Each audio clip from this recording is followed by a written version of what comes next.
Күн жарық болсын ағайын, сіздермен біргесіз, білесіз бе Айдары. Бүгін сіздермен қазақ тіліндегі қате қолданыста жүрген сөздердің дұрыс баламасымен танысамыз. Қате. Атты, атты, атты, атты, атты. Несі қате? Осы жердегі екінші атты дұрыс тұрған жоқ. Неге? Себебі қазір қазақ тілінде атты сөзі тым артық қолданылады.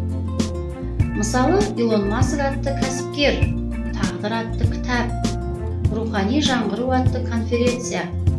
Бұл мысалдардың бәрінде атты сөзі орынсыз қолданылған. Дұрысы, қазақ тілінде осы аттың орнына жүретін деген сөзі бар. Илон Маск деген кәсіпкер, тағдыр деген кітап, рухани жаңғыру деген конференция.